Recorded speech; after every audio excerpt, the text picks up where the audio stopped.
let's continue our stock market crash analysis to see if we would be going into a crash soon. But first, I'd like to say hi to Anik, my friend. Thank you for watching. So let's start with Tesla. Tesla is down $4.37. Closed at 157.11. What did I say? I said that 155.46 was an important support. Why is it an important support? Because we had buyers in the past right here, which was on April 2023. We had buyers right here that pushed the stock back up. And we also had the beginning of a gap right here on January 2023. And right now, we are exactly on the same point, exactly at the same place, 155.46. We have some buyers so far. So far, we have buyers not dropped below 155.46. We are going to check this line to see if the sellers will overpower the buyers. Right now, they have not done so. It's the buyers that are there. The buyers are pushing it up. Will it continue?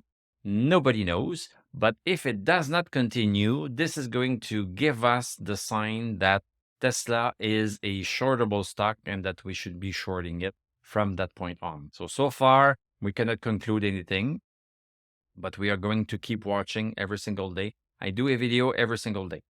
Also, we have the earnings call that is going to happen April 23rd, so next Tuesday. So this is within a week. So this might change things a little bit at the same time. Or maybe we are going to lose 155.46 after the earnings call because Tesla most likely will have a decrease in revenue, decrease in profits, because it reported at the beginning of April that we are having a decrease in production numbers and deliveries. So, it goes to show that things should be a little bit worse. But then analysts will have expected the worst and maybe the earnings is going to be better. So maybe this is going to convince people that the stock is okay. So there are so many things that are happening that influence the stock market, emotions, predictions, and everything. So we don't care about all of that. We care about milestones, the frontiers defined by the tug of war between the buyers and sellers. Let's take a look at the VIX to continue our analysis of a potential crash that we could be seeing. Another sign that we might be heading into a crash is that we have the VIX climbing extremely fast.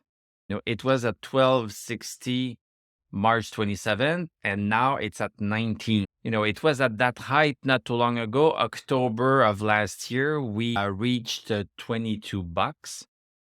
So we are not yet there, but we need to look at the velocity and take a look at what's happening. Right now, we are down 4.32%, but we still made a higher high and we still made a higher low compared to yesterday. So we are still going higher, even though we closed a little bit lower than yesterday. The bonds are climbing, and when we have bonds that are climbing, the stock market tends to go down. So this is not looking good either.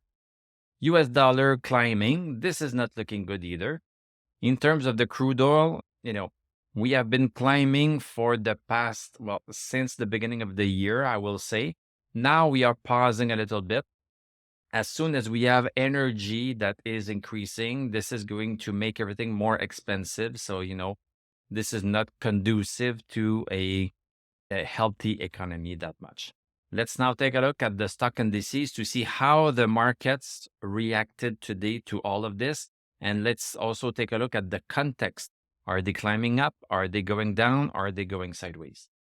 Dow Jones was going sideways. It was going sideways not too long ago.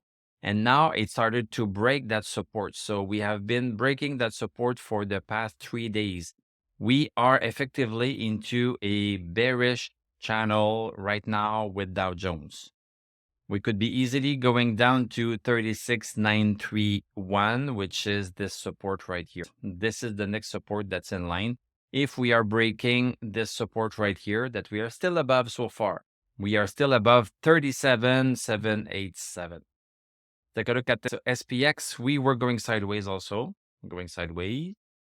And now, boom, we started going down and we seem to be continuing. NASDAQ, cannot make this up. We were going sideways and now we are getting lower. Everybody sees that.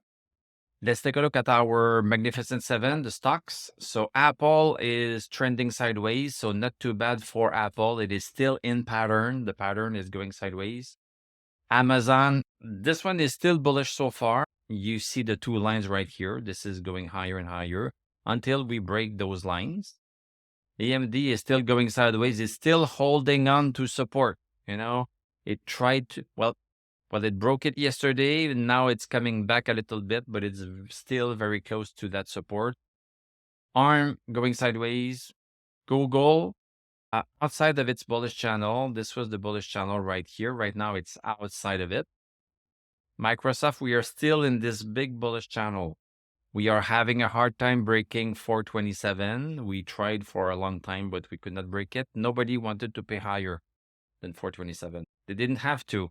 When they were putting a market order, it was being filled because we had people that were very happy selling. So we have a top at 127 right here, but we still have an increasing price as shown by this line right here. This is the line. So far, so good for Microsoft. Meta going sideways, so far, so good. NVIDIA, so far, so good. Palantir, Palantir is going down to 2045. Basically, this is what's happening. SMCI, okay, this one, I'm a little bit surprised by that one. We were into a downward channel. It was following the line. We have break outside of this bearish channel, so it's no longer going down. And this is now going sideways. But we don't have stochastic over 60. I don't tend to believe any move up that we see. So I don't qualify this a bullish move yet. I just qualify this as a sideways move so far. SoFi, nothing to say. Truth Social, this is cratering. Marathon going down. Open going down. Let's take a look at our EV stocks. Nothing to see here. This one is going sideways. BYD is going sideways. Lucid losing support. This is not good. Neo Battery Material doing nothing. Neo continuing down. Novonix, we had a break during the day of 249. I got out. We'll see what happens. It seems to have recovered. I sold because I was on the 1 hour chart and I got here. Now we are having a little bit of a pullback, but that pullback on the 1 hour does not have stochastic over 60. I don't believe it yet. Let's take a look at crypto. Bitcoin is maintaining itself above support at 60,453. XRP maintaining itself. Gold maintaining also. And silver also. We cannot say that we are in a crash, but look at SPX. SPX is definitely caving in, so we'll have to see until when it is going to cave in. Dow Jones is also going pretty down. So, things are definitely not looking good. And also, we had some news for Tesla, that Tesla delays Cybertruck deliveries without explanation. And customers have received no explanation for the delay. Tesla is going to lay off 10% of its people. So, things are not really looking good. And so Jerome Powell remarks something. He said that recent inflation data has not given policymakers enough confidence to ease credit soon, so not soon, noting that the U.S. Central Bank may need to keep rates higher for longer than previously thought.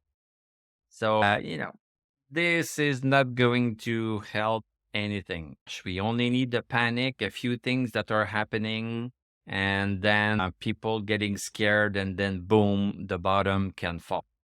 I am long crypto and long gold and silver, and I am short SPX and maybe short Tesla next week. So thank you very much for watching. Thank you for liking, commenting, subscribing. If you like what I do, you can become a YouTube member. Click on my TradingView affiliate link. I'm going to wish you a great evening. We are going to talk tomorrow, and I'm going to tell you à la prochaine.